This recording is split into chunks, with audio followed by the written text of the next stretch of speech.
Amables téléspectateurs, vous nous suivez de partout, bonjour et bienvenue. Nous sommes ici à la résidence de l'artiste et comédien Blaise Mabanda. Avec quelques amis, on aurait appris que notre frère est empoisonné. Il y a moins qui besoin, il y a pour ça la descente sur le terrain, question de palper des doigts la situation et vérifier également l'information. Si c'est une information vraie ou Isabelle rumeur Anzela, je crois avec lui, nous aurons à poser quelques questions. Il y a besoin de précision sur la maladie, comment c'est arrivé, à zapper un niveau initié seulement s'il est vraiment empoisonné, mais aussi l'histoire des poisons, la complicité à connaissance. Autour il y a des questions, autour vous allez plus pour informer Bino, mais aussi pour Bino en contrepartie pour orienter Ndeko dans la prière. Na orientation à adresse, on a connu des cas comme ça avec Bandeko to yamba avant la histoire avec poison, Bino orienta qui a mais la boya pour terna mutu. Donc il est off pour na ba activité mususu mazana est ouvert pour na Bandeko ba olinga ba orienté. Je crois les plus grands besoins aux ala ya koyeba d'abord ndenge ko na biso azali artiste Blaise, bonjour. Bonjour. Bonjour à Binonyoso. Merci. Tu as na introduction à Bisso, tu es panayo, toujours qui information que vous allez empoisonner. Alors la plus grande information, tout vérifier est-ce vrai que vous allez empoisonner, puis vous allez information de là. Bon, c'est vrai, nous allons empoisonner, nous éviter la bande de bébé. Tous on a une confirmation sur les poisons, oui, déjà confirmé. Confirmation des poisons. Bon, tu as vérifié le confirmation au Yomoro Mutozui. Ton hôpital de empoisonné. Hôpital. Voilà. Et puis, on a un peu de moi c'était. Parce que même l'émission on a ça qui la fois passée à nande qu'on a bien au mot la monnaie, les commentaires, il y a des choses. Le biono. Ils ont le quota, ils ont le scénario. Santé, ça va normalement sécurité. Na éviter ndetinga benza Blaise Mabanda scénario na kosala pona zo asosonini. Bébés de la bébés wana ils aura peut-être tant sur bateau bana bazo le succès je pense. Ou bien bateau baza tant que nous sommes responsables, nous sommes responsables, jeu des enfants, ils ont locaux, le poison dans les autres langues est sali déjà 4 ou 5 mois autour. Alors, la petite histoire est année. Vous avez poison wapi. Et quand est-ce que vous se rendre compte que vous avez un poison? On va voir les connexions pour approfondir la question. C'est une explication de ça. Naïbaki te que nous avons un poison. Nzoto bande ko mitungisama ko tungisaka ndenge nzoto etungisaka. Alors na ezaki na mois d'avril. Na mois d'avril na bandio ka ba vertige na ba palpitation ya makai. Alors na bon loko na zaka na groupe O ya makila. Na mazaka makila soki kominga ebele isaka nga ba vertige ba flou wana. Il faut que je maille belé soit na hôpital na omeza parce que na zaka donneur na donneur et na kei ba bendinga makila mais au moins na komi na moi kimia quoi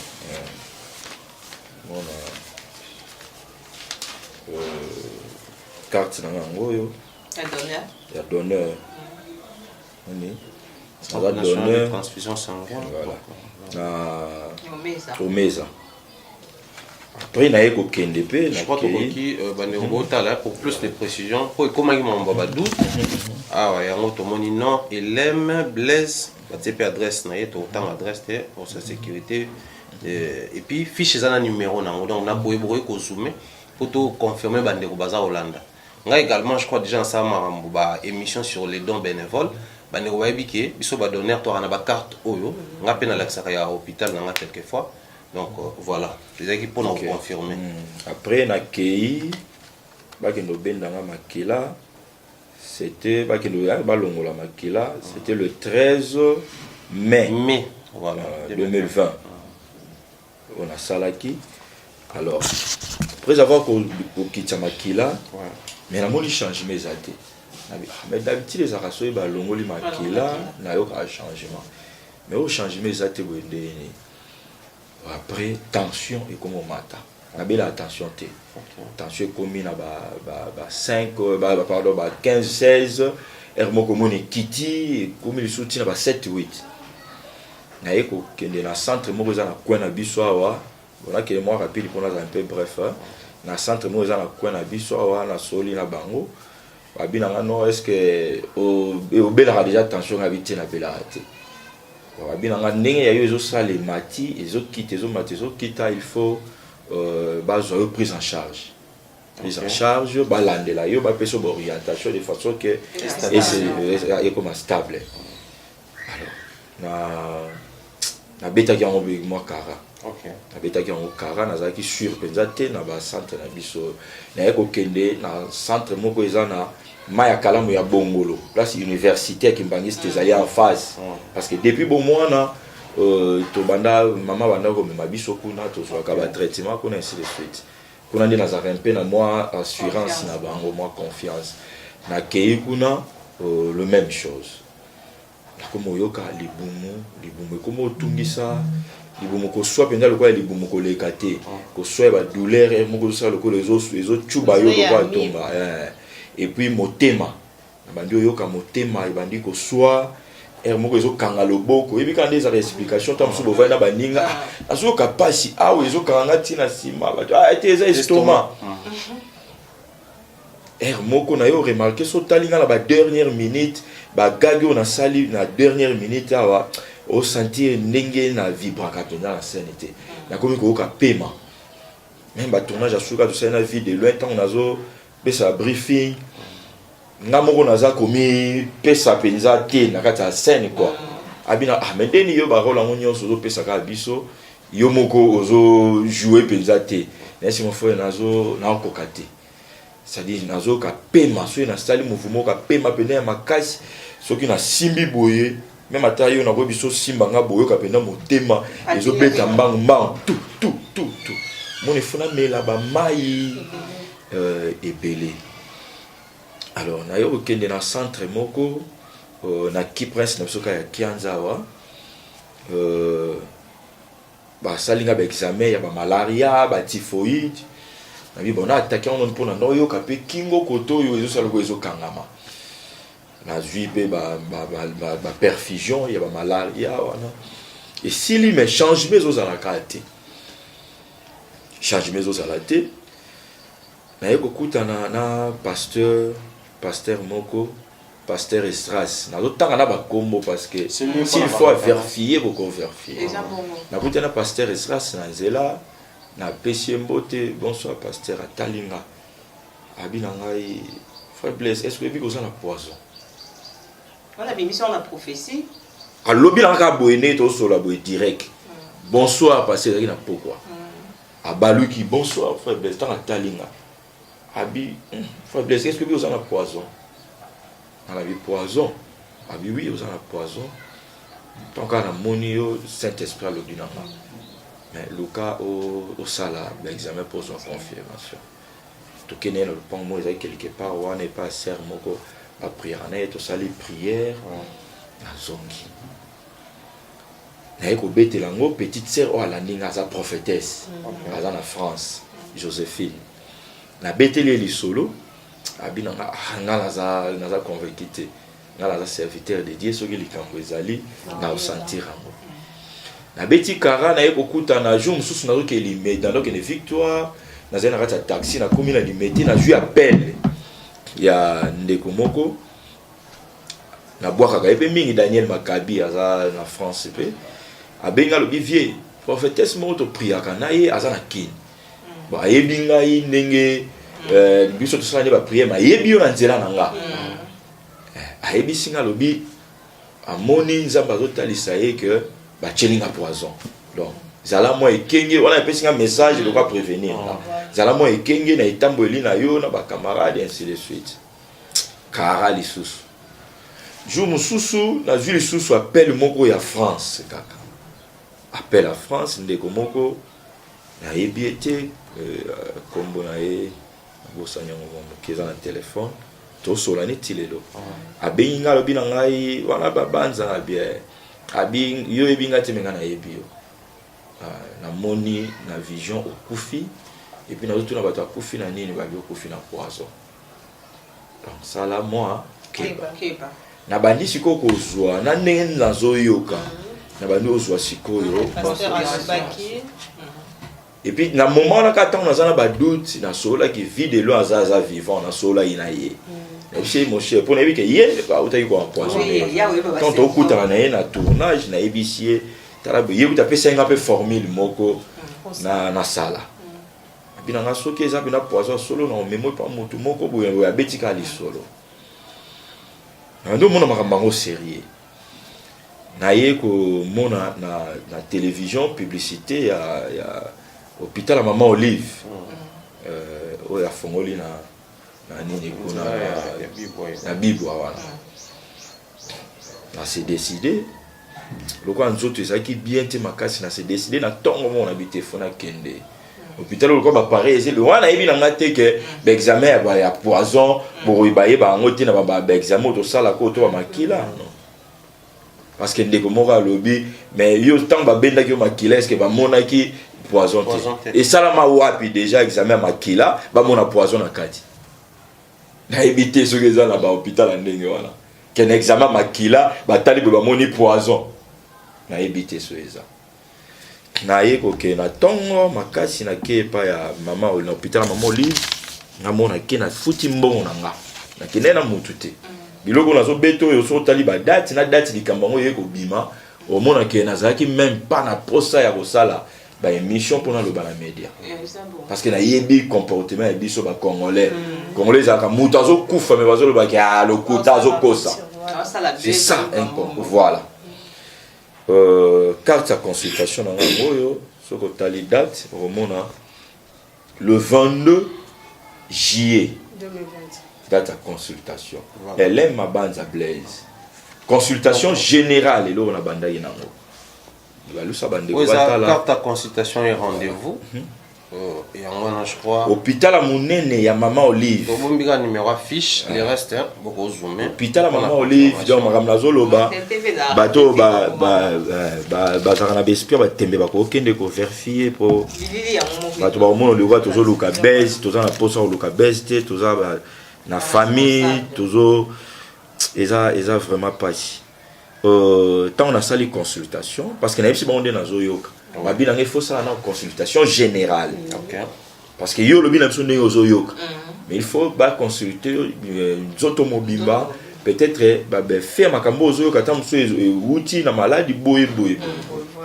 Na ba examen ba sida ba salinga. Na linga route examen sida wana te na banga ngombe na ndimi ba sala parce que ngala zaka so il kamoro boye commis na niveau le kelanga na comme un sans footiste. OK. Donc na banga ali so l'autre. Consultation générale de baye ko pesanga ba orientation ba bandinga so talia o mona ba examen o eza ba examen oyo na sali na liboso be kiango selo komo ko bomana o mona kombo o mona Olive Lembe Kabila déjà format reçu au ESA et à logo na bango pe yango awa tout le monde reçu des paiements et l'aime Blaise Mabanza à ça l'examen il y a le bonsoir tout le monde glycémie à jeun on va ça la sang colia hémoglobine cyclique hémogramme sédiment et urinaire également VS. OK. Donc paiement au salamé là c'est que mon te fouta qui t'autant montaté après baye ko quand on a salé un examen, il fallait qu'il y ait un sous écho cardiaque, écho cardiaque, na exoras. Okay. Alors, il faut aller au samedi parce que les spécialistes vont aller samedi, certains mardi. Okay. Samedi. Mais en attendant, dans l'examen, on dit que par rapport à Ndenge, on a expliqué que et puis samedi na ngondi na yeko sala écho cardiaque et puis na exoras c'est-à-dire ba kotinga na ba radio pour que batala. OK. Bon examen il y a malaria, et pardon, il y a Tamba Bendi Makila, c'était le 25, au deuxième fois, ils allaient sous au Mesate, alors si vous l'hôpital, il y a maman les Bendinga le 25 juillet. Ah, on a examen Makila, vous voyez déjà sur la Bendi Moutou Makila, ils ont un examen, on peut passer à la carte, on a Bataliba, Sida, Bataliba, Banini, malaria, typhoïde. Malaria, vous tout est, il y a beaucoup plus au monde, Sida, microbes, voilà, voilà, ceux qui ont asthme, parce qu'il y a ceux qui ont la carte, Makila, on a utilisé en sauté, voilà. On a un résultat. Et ça est normal. Et là, comment ils ont Oyo, il y a qui ko sala, na mo na yo sala sur l'hôpital na biso amikiawa parce que ton azali sala kana ba doute au moins na sala le 11 et à 8e on a sali sel na bita musu libumde yo sala na pesa na ngo ba nyama tamsu ba levir na yo sala sel ba komi levir ali ba komelinga me ya machine. Mais Missino déjà on a mêlé on va les belé l'hôpital on a tambola qui a mais changement ça alors résultat est bima négatif et le exact là mais si on denga na zo yoka boye go bozala nini bilanga ote continue kana ba kisi wana o to pesa kio et bozala début ya gastrite début ya gastrite na doublé du sous bakisi à la pharmacie. Tant na na parce que les bossons na somba ku n'est pas na bango. O ami balé to lo ba na doublé bakisi yango na yeko somba sur la pharmacie na biso cité. OK. Ne na tuni ba on a bi kiso eza kisi ani ba bi oh. Mais yo me la kiso yebi qui sont ces ani. Ngabité po ba pesa inga yango mais na tuna kité eza kisi ani. Ba bio eza ya estomac. Ah. Donc kisi na o me la nga eza na nga estomac. Moi, qui déjà par rapport à message au Nazouaki. Na tuni bangokuna na labo ya hôpital à Maman Olive. Quand on a continué à labo na tuni la bi examen ya poison bosan. Les bosan na bana otuna médecin o yambaki na bi examen ya poison. Ba bi bo biso to sala ka yango te mais tant okene kuna na labo meka otuna bango. Tant on a commis na labo na tuni bango le examen ya poison ba bi to sala ka yango te. Bon ne bozo zonga ba makila boy. Parla ne na ye bake ba na ba makila ba bitala kana bango poison te. Tant on a yé na sololi na vie de loin. Na biye lo kwa zaki effectivement les kambango na mekano ko partager na sololi na ye. Ya pesinga formule moko ya ne ba sala test nango café ba verre à café ba café to non mais la kala wana ba matiti aux 2 verres nango plein au tien na nzungu aux 2 verres ya mayo au tien au tokisi yango mayo wana ekitaye comme à niveau verre moko après oyo ko mela yango on a formé ya pesa alors on met après ça on mélange sans sucre non so ko mela au sans sucre abiso ko meli yango de au sala siko aux toilettes au tal faut ça la toilette yango na vase et puis au verfiller à partir ani bon nazala ki na bon na vous avez convainquité na sauté moi muke avant naya ko kende pa ya Maman Olive ba benga na ki no sala publicité na centre moko centre Gracia ils en a imprimerie de la cité en face ya boyoma voilà na ponga biwana maintenant on sala la publicité tant on a commis kuna ba no présenter nga ba pareil moko ba camerounais ba yaki nango bazo présenter nga ba bloc parce que na zo idée par rapport ya sport ne na osala na mon appareil moko eza wana soko simbi on a loboko boye na moi singa na eloko moko simbi mwi des autres pela o tie musapeli kolobo et bimisio nzoto mobimba na pareil bazotala na ibo mekanga no eloko tant ba na zipe ba ziba tie bazotala ba moni nzoto na nga eza division en 2 parties mopanzi moko makile zotambo normal mopanzi moko makile tambo normalité ye munganga na tuninga lobi ah ozoka ndeni na expliquer ndeni oyoka abila nga esko mela miel nga na bien oui mela miel abi so sala examen à poison abila nuti abila bo fo meka no salon azimbu mamoko boy na za bambu mango mibale ezali awa afali na bimisa eza na veste na poche à veste gradi sunga biso pardon yo katano nano tala na poche à veste na ngesika ba passeport ezali na kati au mona papier moko na kanga ezala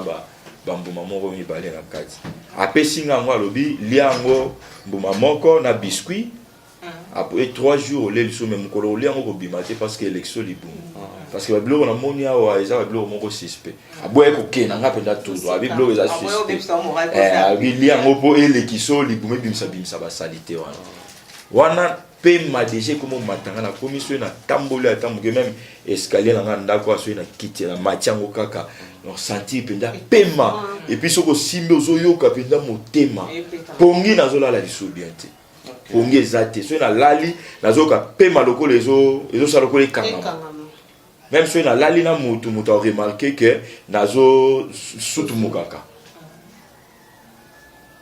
Alors, tant que l'objet n'a pas de mbuma, on a pu nous dire que mbuma on a bengi sous petite sœur dans la prophétesse, n'a expliqué. Il n'est pas découragé il a les sources. Ah, bien là nous a convaincu dans l'autre. Na jupe mbuma ngo, na kacha poche esika passeport eza. Mon esika passeport ezali. Le monde a ma passeport, kocha le boko, eza na se na kacha moi papier. Alobi na ngai a décourager ngali chose ba abandoza sur na hotela tu bambuma on pe na yena na cheka na lia na ngote aye ko benga ngali susu na téléphone jour so tu papa est-ce que lia ki bambuma wana na kosi ka ke na lia ki aluka muto insister parlando na ko zo sikoyo courage ya côté ya ko kenda tika lo lia ngobete ya ko kende pa ya mama ya na hôpital mama ole. Ok, donc motivation au Kende, qu'on se faire consulter ou t'es kuna. Et où t'as qui kuna.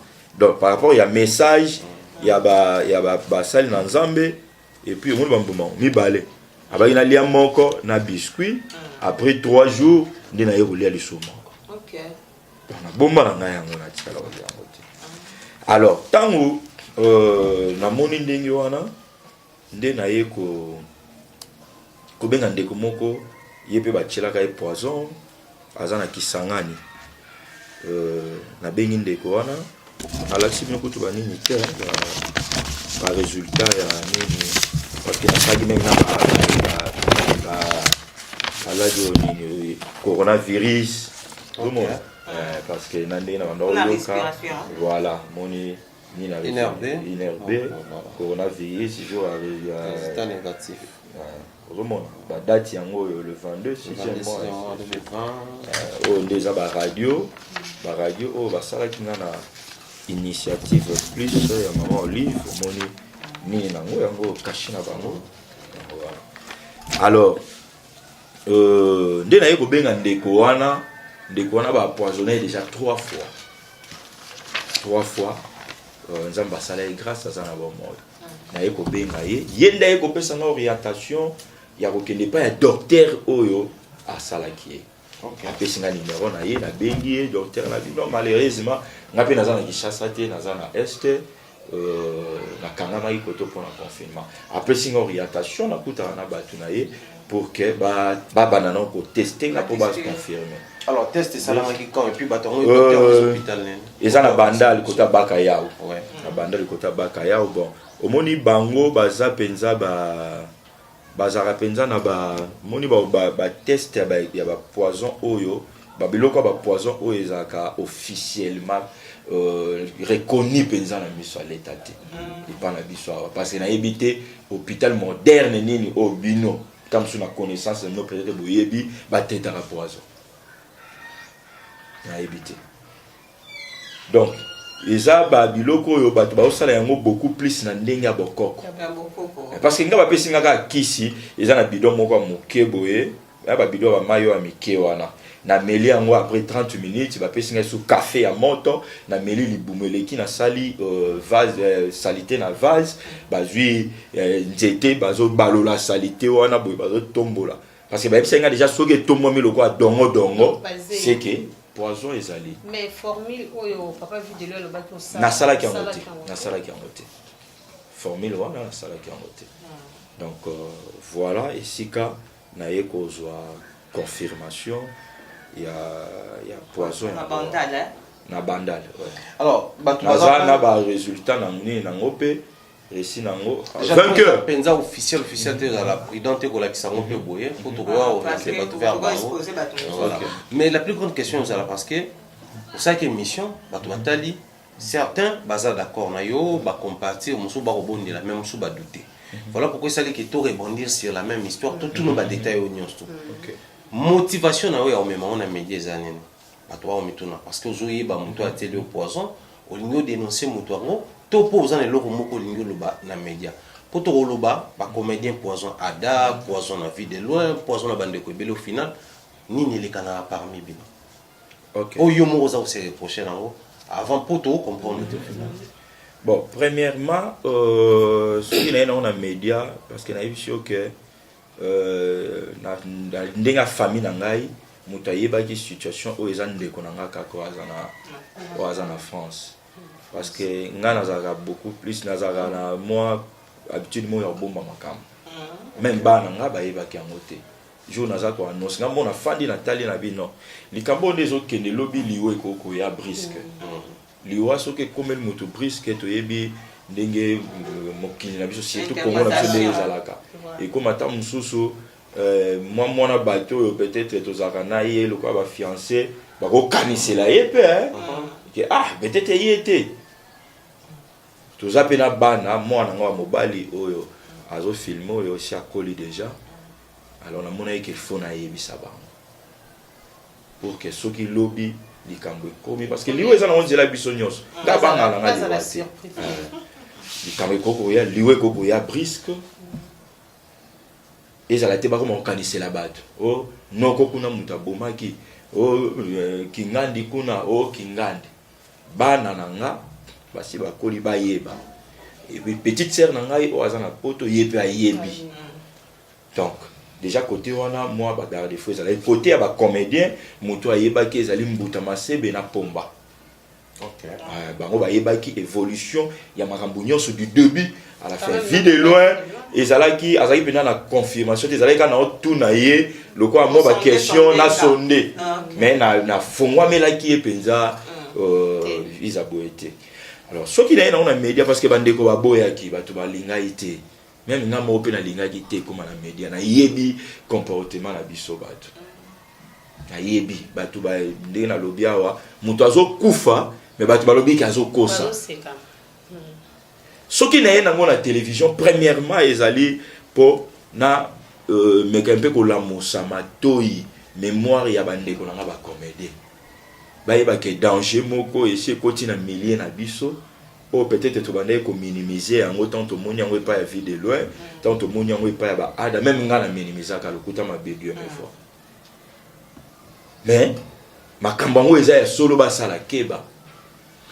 Deuxième motivation est d'aller na lingina interpeller, c'est-à-dire na meka pe ko yebisa mutu wana wa saliango. Soka za moko to azami balé. Mutu wana a comprendre tam so abosana. Tam so éviter que yeba okufa ka un jour okufa. Soka zana bana ayeba ke bana wana un jour ba otika la pe ba orphelin le quoi ya zolinga yanga ba tika la orphelin.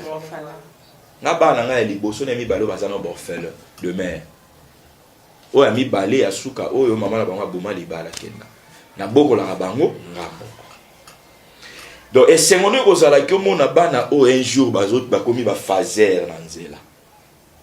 Yango ozala esengo na yo et bible ezoloba moto azoboma na mbeli ba obome pe na mbeli donc na yebisa moto wana ke moni ndenge azoyi likanisa ya koboma na poison donc yepa yeba ke liwa na eza na poison donc amata kita liwa na eza na poison.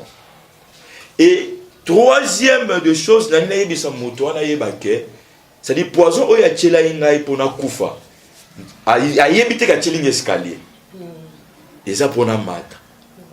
Maman, oyebi, je pense qu'ils sont surtout ça chrétiens, ils habitent sur les musulmans, peu bazali, mais tu as quand même histoire. Tabita a Koufi, Boulam, il y a Tabita Bandaro Saladé Salé, Tabita Seko. Ah, c'est quoi? Ezekias Nzamba Tindi, Angelo Ebise qui fa Kouf. Ezekias tanga balusi mutu a rappelé Nzambe. Boulam, où est-ce que la chambre de souvenirs naïe? Nzamba baxeli 15 ans de vie. Donc nenga zawana ba baxeli ngai bambula. Ya tant mususu parce que na 42 ans. Tant mususu na kufa na 43 ans to na 44 ans. Donc ye asali ke na baxeli ngai su bambula. Et puis na yebisa ke ngana okufa liwa ya bato mokilité. ngai na kufa liwa. Attention là-bas. Tala mwana oyo autoko ça 6 ans kaka. C'était quelle date le 7 8e mois ko 6 ans. Mais maman na bango tiki na ngai mukie. Mwana ya mwasi. Mais ngai soki akeko ça la toilette, de fonga na yana ya ko pangusa e toilette. Vous imaginez. Fonga na ya ko pangusa e toilette. Ce qu'on a zo bunda pour que bana o avenir na bango to éviter lobby a ozala nani tam sopo na Congo. To éviter. Mais on demi na yo bomangai donc o sepela mwana o so moni na nzela akomi fazer akomo senga ba mbongo nde yango o sepela. Vas-y. Donc et loko yo esali ngai et déranger nga makasi et pesinga pe mayele.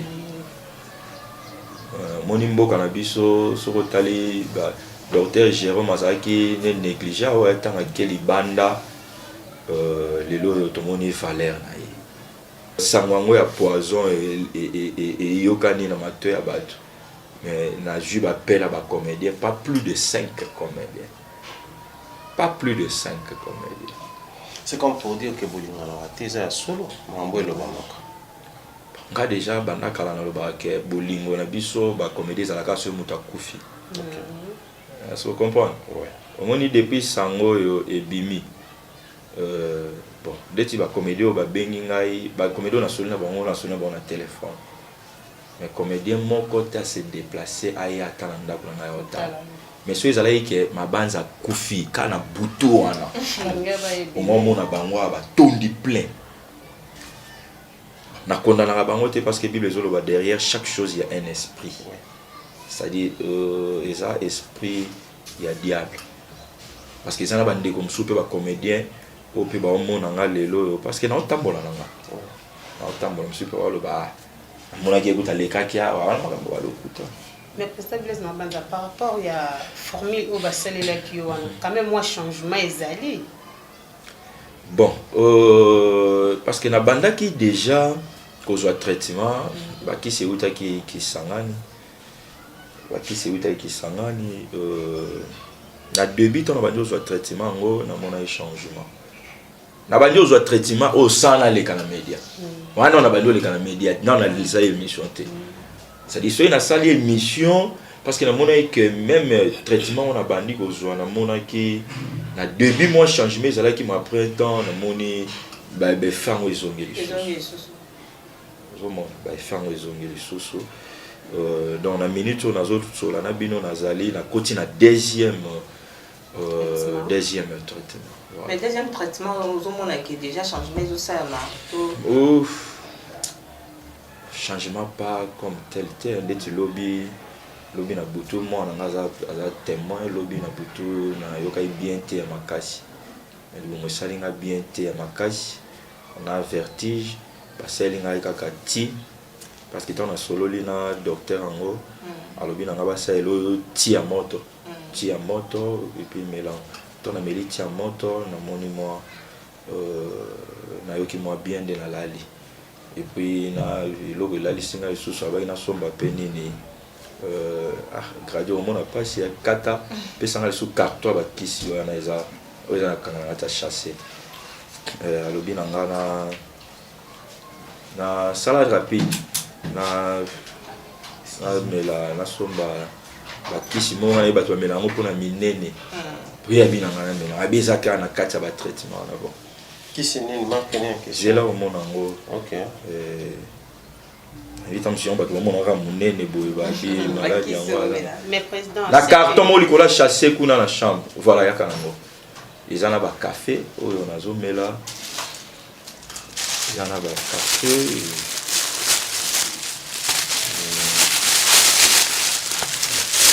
éviter qui sango et si na mélange une fois na butamo na yana brazzaville et puis à pombi on éviter sur on là ici na bien comme on dynamogène il y a le bilan na go tuna mélange chaque jour nini moko ngana bine papa mais biloko comme ça ba to minene abi yo bino bien ka pona munene meza na traitement pe na kati ezo sala abi bon melango ata na intervalle so meli lelo meli lobi et puis na ba café oyo ba café oyo uta kisangani to zo somo nyos oyo uti kisangani président Blaise na okaki obeti solo ya assurance maladie mais dernièrement tout comme na maman Denise le baki azopesa ba comédien sur assurance maladie c'est que ba ponaki ba comédien ou kabola ki nombre ba comédien to la ki ba comédien sur toto ils ont quelques 5 ans ba kenda ki ko assurance maladie wana pour tout monde maman Denise a le bazopesa bon makambo assurance maladie wana ngala sola ki déjà tant makambo ebimi nga déjà santé za ki bien été on a eu qui en vraiment nazalaki moto liboso kozala ture nabengai président Lombe président Lombe soko azolanda nga azoyoka makambo oyo nazoloba nasolaki na ye alobi na nga ke non baretenir kaka 102 personnes va retenir critères bon nayebi ba comédien nyonso mais comment ce petit va retenir 102 parce que ba comédien vous ebele nayebi penza ba critères nini oyo basalaki te mpona kozwa 102 yebisinga kaka non na première lot oyo yo oza te baretenir 102 peut-être totala ata mosusu na deuxième lot. Voilà, réponse est à PC. Le président Blaise, maintenant ce qu'on est aux abonnés, non sûr que n'importe quoi empoisonné qui yo, surtout pandi ma vidéo déjà à comment au cas où aïe. Aïe, parce qu'azo rappelé, azo landelanga déjà depuis tant que ça il est camarades c'est le mouton au cas où aïe qu'on s'excuser, est-ce que on limbisa y? Si na limbisi, si na limbisi. Ce que mon niveau ma présence na ebo. Na ko limbisa, maman langa le on a tongo alo bien, maman langa autre chose là. Na tongo alobi yango no ngefu na yibaka moto asali obo ngala bia to yebi osani parce que bitumbeza ya molimo eza nzoto te tozana pasteur na biso lobi awa alobi na ngai mutu évolution ya mutu nyonso ibaki etambola na bitumba kozana na tina ya yeba bato ba obundiso te mais yo zala na tina ya kozala na assurance katino ke ozana moto yo alonga ka ba bitumba ba jaro wana. Là, monsieur Ozolo Mokulim, c'est pour la TV, présence de Binomi Bali, pour supporter quand même. Mais habité dans le bani, parce que dans le lieu où tu l'as monté, que déjà na yebiete, mais na limbisie déjà. Na zappe na tina oyeba été. Mais na souci na ngezi ali place à za bongo la monté, parce que mission a échoué. Ça dit na zo traitement parce que t'as le on est salami za miracle en Zambie. Pour ceux qui continuent à faire nzoto na hôpital bazo mona yango te mais nzamba atindeli yo 3 messages pas 3 serviteurs différents et belé bazo ba poison pe maman ba koya ba kufa ba kenda ndeko mo abima na ndako na ye na kwa veni na biso wa lati propre ke ni musala akoyi ka wana bando sanja makila kufia kei zomo donc ngape ko ko komela ndenge wana nzamba permettre ba sala nzambe ba oui bible zo lo ba nzamba a permettre atelo ko komela ba sali na ye bana ye sans qu'il a révélé un mot et pas ya. Mayo Pelrosa malade de l'obisio, donc il a besoin de précision, te pêche merci. Bande Bolandi biso, j'espère que vous avez compris les soucis autour de Zaïkino. Et Zaïkino là, lanterne on a mis toi bateau, c'était spécialement et exclusivement pour de l'argent. Mais cela n'empêche que ne connaissons yo la vidéo na biso, ne connaissons yo moni ba preuve to bimisia ba preuve médicale et autres, ou qui tout de même ko contacter, ou qui tout de même ko komelaye, ou tout de même ko orienter. Parce que si tu as une limitation, tu limites sur un point quelconque, mais il y a au moins disponible dans le numéro que vous voyez. Également, même dans les réseaux sociaux, bien que malade, mais vous pouvez quand même contacter pour une orientation. Ndeko basali na nzambe prier pour nande ona biso. Ndeko makoki, il y a sengité mais biso to sengi bino pour contribuer pour la bonne santé ande ona biso. Et ça la biso plaisir parce qu'il faut toujours penser na bonheur ya pesa la biso. Na koseka na bagag na ye na maabunyoso et à contrepartie et le groupe surtout ça pour naie au-delà de la prière les a ça tout et bani ba congolais et maouin et apporter le côté ni spirituellement ni physiquement spirituellement tu rebondir là physiquement tu contribuer imagine surtout ça 100 000 personnes surtout tu as $1 tu gagnes c'est combien. Imagine surtout ça 100 personnes, surtout tu as $10, tu connais c'est combien.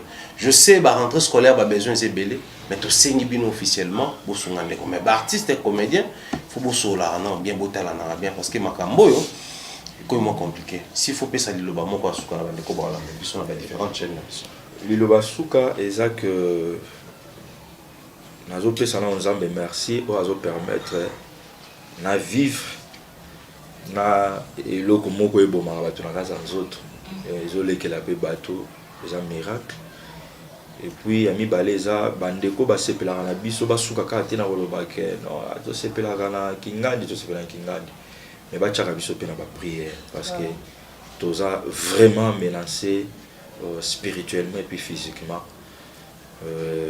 et puis bandeko nyonso baza koencourager ngai bandeko nyonso bazokomela nga bandeko nyonso ebele bazopesanga basolution misusu batindeli nga meme bavideo misusu batindeli nga banimero mpe ya bato omoni motu so ntango oza na likambo boye okolanda mpe nyonso bato baoloba te mosu alobi zwa boye esangisana boye mela mosusu ozwa boye sala boye non mais ezolakisa déjà bolingo oyo baolakisi nga vraiment merci beaucoup et puis interpellé nde nalobi awa bandeko na biso mpe bacomédien bazalaki kenge baleka bakwea te bango mpe na nzela oyo eleki et puis bakonza mboka bayeba vraiment kokanisa biso tozwaka na bato ya dotere te tozolia na mpasi toliaka na mabanga toliaka na matolo ya kosengasenga ozobundana na mpasi vraiment ndeti lobi motu moko abengi nga alobi non naza na mwa mbongo moko boye nalingi osalela nge eloko moko boye nayoki mpasi tala famille tala bana ndenge nazobundana na bango nzoto ezopermettre te me mbongo yango eye eleki nango oyo kaka boye bakonzi bameka kokanisa biso lobi ezala te soki tozwi badécision mosusu ya kokende koévolue hier ekomi kaka lisolo bakomotalo na mosika azalaka congolais omotontolomaka maboye mosusu bakoloba bacapacité nini aza nango parce que diable atiaka kaka bato bongo bacapacité nini aza nango est ce que ya kokoka eza nango problème te donc tomesana déjà na makambo yango ezalaka kaka bongo mais lobi ntango ozalaka ebembe elali na se nde bato siko bakomo regrete ifalaki tosunga ye ifalaki tosala boye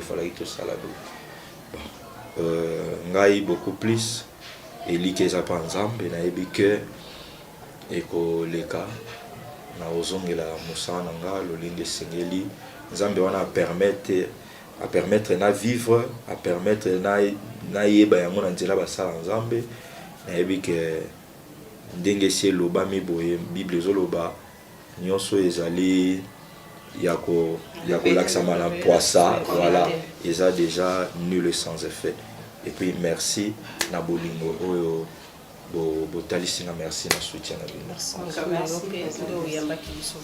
Merci beaucoup na balandi nyonso ya APS télévision officielle la balobi chaîne moko bien balobi na se bolandi vraiment ndeko na biso Blaise Mabanza vrezo banga benga ka moto ya kilote ya blé babito za quand même mitema malamu tozala quand même na mitema ya bolingo tozala quand même na mawa soko sali muninga bongo après avoir ko sala muninga bongo oko bénéficier nini otikala jamais ko zo couper na ya blé wana yo banzola tango otikala jamais ko zo ba loko donc ils a vraiment passe na ba nyonso donc nana posa ba commentaire na bino ba j'aime na bino ba critique na bino ils a vraiment massivement bo s'abonner massivement na kati ya APS télévision officielle TV balobi ngai l'orage là bono c'est la bino ka musala ndenge singila kina système ya kisongi monde bobi Eric Tola Freddy Ngoma le coutumier Ribili Ngundu ma tante chérie tante Ablavi Djokoto bo s'abonner massivement na APS télévision officielle ndé bokozwa ba news ya bien merci beaucoup bye.